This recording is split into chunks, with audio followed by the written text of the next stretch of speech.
കുഞ്ഞെ നീ അറിയണം. അതുകൊണ്ടാണ് കർത്താവ് if you know the truth truth will set you free. നീ അറിയണം, നീ ആരുടെ പുറകെ അറിയും. സാഹചര്യങ്ങളിൽ നിന്നെ സഹായിക്കാൻ കഴിയുന്നൊരു ദൈവമുണ്ടെന്ന് നീ അറിയണം. നീ ആ വെള്ളത്തിലൂടെ കിടമ്പോൾ അത് കവിയാ നിന്നെ കാക്കുന്ന ഒരു കരമുണ്ടെന്ന് നീ അറിയണം. നീ തീയിലൂടെ പോകുമ്പോൾ വെന്തു പോകാതെ, ഒരു മുടി പോലും കരിഞ്ഞു പോകാതെ നിന്നെ സൂക്ഷിക്കുന്നൊരു ദൈവമുണ്ടെന്ന് നീ അറിയണം. നാലാമനായി തീയിലിറങ്ങിയ ഒരു ദൈവമുണ്ടെന്ന് നീ അറിയണം. അവൻ്റെ വാക്കുകൾ ശക്തമാണെന്ന് നീ അറിയണം. ആകാശം മാറും, ഭൂമി ഒഴിഞ്ഞു പോകും, എൻ്റെ വായിൽ നിന്ന് പുറപ്പെടുന്ന വചനങ്ങൾ മാറ്റമില്ലെന്ന് പറഞ്ഞവൻ നന്ദിയോടെ സ്തുതിക്കുന്നു. അവൻ്റെ വാഗ്ദത്തമുണ്ടെന്ന് നീ വിശ്വസിക്കണം. അവൻ്റെ വാക്കുകൾ ശക്തമാണെന്ന് നീ വിശ്വസിക്കണം. അവൻ വഴി നടത്തുമെന്ന് വിശ്വസിക്കണം. അത് ഞാൻ അറിയുന്നു.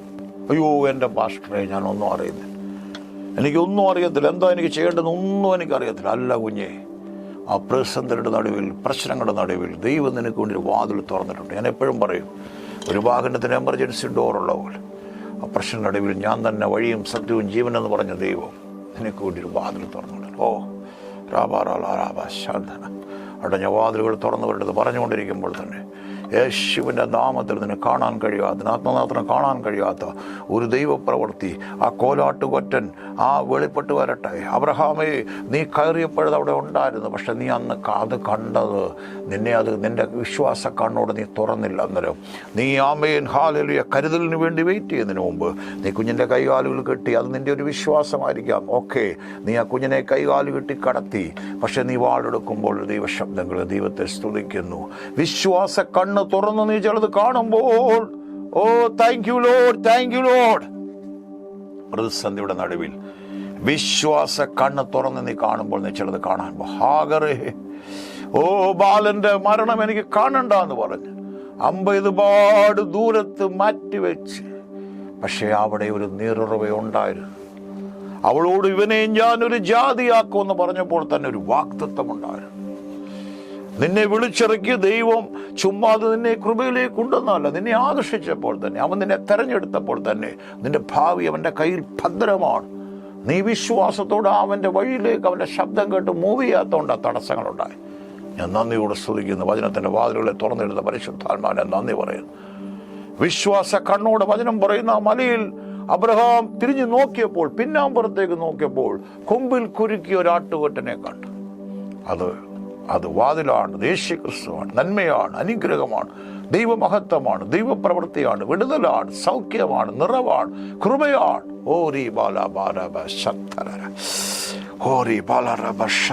നന്ദി കർത്താവേ, thank you Lord, thank you Lord. എന്നിട്ട് താൻ പറയുകയാണ്, ആമേൻ ഹല്ലേലൂയ, അത് ഞാൻ അറിയുന്നു, അവനെക്കുറിച്ച് ഞാൻ പ്രശംസിക്കും. എന്നെക്കുറിച്ചോ എൻ്റെ ബലഹീനതയിലല്ലാതെ ഞാൻ പ്രശംസിക്കുകയില്ല.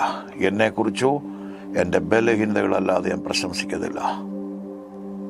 ഞാൻ പ്രശംസിച്ചാൽ വിചാരിച്ചാലും മൂഢനാകുകയില്ല. സത്യമല്ലോ പറയാം. പുറമേ ഉള്ളവനെ കുറിച്ച് പ്രശംസിച്ചാലും വലിയ പ്രയോജനമൊന്നുമില്ലെന്ന് തനിക്ക് ഒത്തിരി പാരമ്പര്യങ്ങൾ പറയാനുണ്ടായിരുന്നു. ഇസ്രായേൽ ജാതിക്കാരൻ, ബെന്യാമീൻ ഗോത്രക്കാരൻ, 8-ാം നാൾ പരിച്ഛേദനയേറ്റവൻ, ന്യായപ്രമാണ നിമിത്തം അനിന്യൻ, ദൈവത്തിൻ്റെ നീതി സംബന്ധിച്ച് പരീശൻ, ഒത്തിരി പദവികളുണ്ട്. പക്ഷേ താൻ 3-ാം സ്വർഗത്തോളം കുഞ്ഞേ, ഈ ലോകത്തിലെ നിനക്ക് ഇമ്പം തരുന്ന ധാരാളം കാര്യങ്ങളുണ്ടായിരിക്കും. ജഡമോഹം, കൺമോഹം, ജീവനത്തിൻ്റെ പ്രതാപം, ഈ രാസലഹരിയും ഈ മദ്യപാനവും ഈ ലോകപ്രകാരമുള്ള നിന്റെ ജീവിതങ്ങളൊക്കെ നിനക്ക് ക്ഷണിക സന്തോഷം തരും. അത് പാസിംഗ് പ്ലഷർ എന്നാണ് വേദസം, പാപത്തിൻ്റെ താൽക്കാലിക ഭോഗം. പക്ഷേ നിനക്ക് മനസ്സാക്ഷി നിന്നെ കുറ്റപ്പെടുത്തിക്കൊണ്ടിരിക്കും. ഇതെല്ലാം നിനക്ക് അവസാനിപ്പിക്കാവുന്ന വെച്ചാൽ അവസാനിപ്പിക്കാനൊക്കത്തില്ല. നിത്യമാ ഒരു സന്തോഷമുണ്ടല്ലോ. ആ ശമരിയക്കാരി സ്ത്രീയോട് പറയുന്നൊരു വാക്കുണ്ട്, ഈ വെള്ളം കുടിക്കുന്നവനെല്ലാം ദാഹിക്കും. ഓ ഹല്ലേലൂയ. വചനത്തിൻ്റെ വാതിലുകളെ തുറന്നിരുന്ന പരിശുദ്ധാത്മാവിനെ ഞാൻ നന്ദി പറയുന്നു.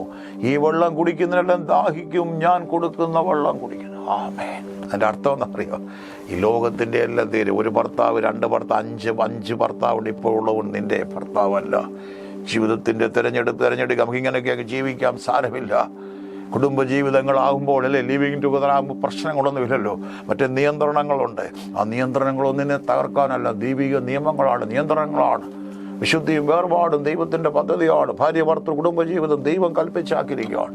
അതിൽ വിഭിന്നമായി ചെയ്യുമ്പോൾ അതിനെല്ലാം വേദപുസ്തകം അഡൾട്ടറി എന്നാണ് പറയുന്നത്. വ്യഭിചാരം, പാപം, ദൈവത്തിൽ നിന്ന് അകലുകയാണ്. നമുക്കൊരു സൃഷ്ടിതാവുണ്ട്. നമ്മൾ വെറുതെ ഇങ്ങ് വന്നതല്ല. ഈ പ്രപഞ്ചത്തെ നോക്കുമ്പോൾ അതാണ് അവർ ദൈവത്തെ അറിഞ്ഞിട്ടും ദൈവമെന്നോർത്ത് മഹത്വീകരിക്കുകയോ നന്ദി കാണിക്കുകയോ ചെയ്യാതെ തങ്ങളുടെ ഹൃദയ നിരൂപണങ്ങളിൽ വർത്തന്മാരായി അക്ഷയനായ ദൈവത്തിന്റെ തേജസ്സിനെ അവർ മനുഷ്യൻ പക്ഷി, ക്ഷയമുള്ള പക്ഷി, മനുഷ്യൻ നാൽക്കാലി ഇഴജാതിയുടെ രൂപസാദൃശ്യം. റോമർ 1:21 ഭാഗങ്ങൾ എഴുതിയിരിക്കുകയാണ്. ഒരു ഇഷ്ടപ്രകാരം ജീവിക്കാൻ നിനക്കൊരു ഇടയനുണ്ട്, നിനക്ക് സ്വാതന്ത്ര്യത്തോടെ ജീവിക്കാം, ദൈവം തന്നതെല്ലാം ധാരാളം നിനക്ക് അനുഭവിക്കാം. പക്ഷെ പാപവും ചെയ്യേണ്ടതും ചെയ്യരുതാത്തതുകൊണ്ട്, കഴിക്കേണ്ടതും കഴിക്കരുതാത്തതുകൊണ്ട്, നോക്കേണ്ടത് നോക്കണ്ടാത്തതുകൊണ്ട്, നടക്കേണ്ടുന്ന വഴി നടക്കരുതാത്ത വഴികളുണ്ട്. ഇതെല്ലാം ദൈവത്തിന്റെ വ്യവസ്ഥയാണ്. അത് ചെയ്യാത്തതിനെല്ലാം പാപമെന്നാണ് പറയുന്നത്. പാപത്തിന് ശിക്ഷയുണ്ട്. പാപത്തിന് ശിക്ഷ നിത്യനരകമാണ്. അത് വിധിക്കും. അതാണ് പുത്രനെ വിധിച്ച്, പുത്രനെ ലോകത്തിന്റെ പാപമാക്കിയിട്ട്, പാപമറിയാത്തവനെ നാം അവനിൽ ദൈവത്തിന്റെ നീതിയാകേണ്ടതിന് പാപമാക്കിയെന്നവർ ആ ശിക്ഷ കൊടുത്തു. ഈ കർത്താവിലെ നിങ്ങൾ വിശ്വസിച്ചില്ലേ? മിടിയൻ ദൈവത്തിന് മനുഷ്യർക്കും മധ്യസ്ഥനായി ആ കയ്പിന്റെ മാറയിലേക്ക് ആ വൃക്ഷം വന്ന് വീണതുപോലെ, ആട്ടുകൊറ്റൻ വെളിപ്പെട്ട പോലെ, അതേ കർത്താവ് നിന്റെ പാപപരിഹാരത്തിന് വേണ്ടി ജീവനെ തന്ന ഈ കർത്താവ് നീ വിശ്വസിച്ചില്ലെങ്കിൽ ശിക്ഷാവധിയിൽ അതാ പുത്രനെ അനുസരിക്കുന്നവൻ നിത്യജീവനുണ്ട്, അനുസരിക്കാത്തവൻ ജീവനെ കാണുകയില്ല. അത് ന്യായവിധി. ദൈവത്തിൻ്റെ ന്യായവിധിയിൽ നിന്ന് ആർക്കും രക്ഷപ്പെടാൻ കഴിയത്തില്ല. അവിടെയാണ് ആ ന്യായവിധി മാറുകയാണ് ക്രിസ്തുവിലേക്ക് വരുമ്പോൾ. വളരെ പ്രാർത്ഥനയോടെ ശ്രദ്ധിക്കണം. ആട്ടുകൊറ്റനെ അബ്രഹാം കാണുമ്പോൾ ഇസ്ഹാക്കിന്റെ കെട്ടുകൾ അഴിയുകയാണ്. ആട്ടുകൊറ്റനെ കാണുമ്പോൾ ഇസ്ഹാക്കിന്റെ കെട്ടുകൾ അഴിയുകയാണ്. യേശുവിനെ കാണുമ്പോൾ ബന്ധനങ്ങൾ അഴിയുകയാണ്. യേശുവിന്റെ സ്നേഹം അറിയുമ്പോൾ പരാജയങ്ങൾ മാറുകയാണ്. യേശുവിന്റെ നിറവ് വരുമ്പോൾ ജീവൻ ചലിക്കുകയാണ്. കരങ്ങൾ അടിച്ച് കരങ്ങൾ ഉയർത്തി കർത്താവിന് നന്ദി പറഞ്ഞാട്ടെ. മനുഷ്യന് പരിമിതിയുണ്ട്. എത്രയോ പരിമിതികൾ മനുഷ്യനല്ലേ. ഒത്തിരി കാര്യങ്ങൾ ചെയ്യുന്നുണ്ട്. നമ്മുടെ സയൻസ് വളർന്നു, ശാസ്ത്രം വളർന്നു, ഒക്കെ ശരിയാണ്, ഡിജിറ്റൽ വേൾഡ് വളർന്നു. എപ്പോഴും പരിമിതികൾ. ഇത്രയും മെഡിക്കൽ സയൻസ് വളർന്നു, ഡോക്ടർമാർ ഞങ്ങൾ ചെയ്യേണ്ടതെല്ലാം ചെയ്തു. പലതിനും പലരും ഞങ്ങൾ ചെയ്യേണ്ടത് ചെയ്തു. നിങ്ങളുടെ നിരീശ്വരവാദിയ ഡോക്ടേഴ്സ് പോലും പറയും നിങ്ങളുടെ ദൈവത്തോട് നിങ്ങൾ പ്രാർത്ഥിപ്പാൻ. നാമാനുഷികമായ കാര്യങ്ങൾ ദൈവം ചെയ്യുന്നു. പല രോഗങ്ങൾ പല ദൈവത്തിൻ്റെ മഹത്വം വരുന്നു. കുളക്കരെ കടന്നതിനോട് കർത്താവ് പറഞ്ഞില്ല നീ ഒരു നല്ലൊരു സർജറി നിനക്ക് വേണം, നീ ഒരു PCO കാണിക്കണം എന്ന് കർത്താവ് പറഞ്ഞു. ഒറ്റ കാര്യമോ നിനക്ക് മനസ്സുണ്ടോ? ഏതവസ്ഥയിൽ കിടക്കുന്നതുകൊണ്ട് ദൈവത്തിന് ചോദിക്കാനൊരു കാര്യം പോലും നിനക്ക് മനസ്സുണ്ടോ? You want to be made well.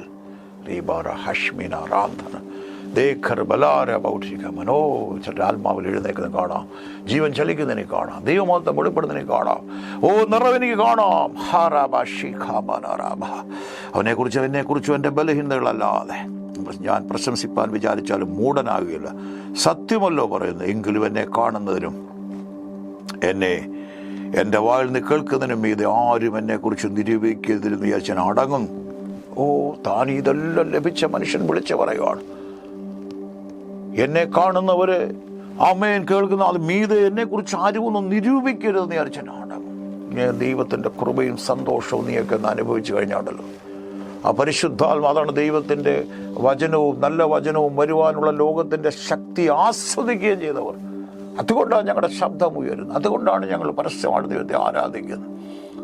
അതുകൊണ്ടാണ് ഞങ്ങൾ വിശ്വാസന്റെ വാക്കുകൾ വിളിച്ചു പറയുന്നത്. അതുകൊണ്ടാണ് ഞങ്ങളുടെ പ്രതിസന്ധികൾ നിലനിൽക്കുന്നത്. കാരണം ഞങ്ങൾക്കറിയാം, ഞങ്ങൾ ഇവിടെ ജീവിക്കുമ്പോഴും ഈ ലോകത്തിൽ ജീവിക്കുമ്പോഴും ആ ദൈവരാജ്യത്തിൻ്റെ സന്തോഷം ഞങ്ങൾ അനുഭവിക്കുന്നുണ്ട്. ആ ദൈവരാജ്യത്തിൻ്റെ ശക്തി ഞങ്ങൾ ആസ്വദിക്കുന്നുണ്ട്. ഞാൻ ദൈവത്തെ സ്തുതിക്കുന്നു, നന്ദിയോടെ സ്തുതിക്കുന്നു. കരങ്ങൾ ഉയർത്തി കരങ്ങൾ അടിച്ച് കർത്താവിനെ മഹത്വപ്പെടുത്തിക്കാട്ടെ. അവിടെ എഴുതിയിരിക്കുന്നത് ഇങ്ങനെയാണ്, അതിന് മീതെ നിരൂപിക്കരുതെന്ന് വിചാരിച്ച്. താൻ ആ കണ്ട കാര്യങ്ങൾ തനിക്ക് വിവരിക്കാനൊക്കത്തില്ല. താന് ആരും കാണാത്ത ദർശനങ്ങളാണ്. ആ സ്വർഗത്തിൽ പോയി താൻ ആ ഉച്ചരിച്ചുകൊടുന്ന ഞരക്കങ്ങൾ, ഞാൻ നിങ്ങൾക്ക് വേണ്ടി സ്ഥലമൊരുക്കാൻ പോകുന്നു, ഞാൻ നിങ്ങൾക്ക് വേണ്ടി സ്ഥലമൊരുക്കിയാൽ ഞാൻ നിങ്ങളെ വന്ന് വീണ്ടും ചേർത്തുകൊള്ളുമെന്ന് പറഞ്ഞ തലം, ഒരു ദൈവരാജ്യമുണ്ടെന്ന് യേശുവിനെ കുറിച്ച് പറയുന്ന സ്വർഗത്തിൽ കയറിയവൻ ഇറങ്ങിയവൻ. ആമേൻ. ദൈവരൂപത്തിലിരിക്കെ ദൈവത്തോടുള്ള സമത്വം മുറുകെ പിടിക്കണം വിചാരിക്കുക. ദാസരൂപം എടുത്ത് മനുഷ്യ സാദൃശ്യനായവൻ ക്രൂശിലെ മരണത്തോളം അനുസരണമുള്ളവനായി തീർന്നാണ്.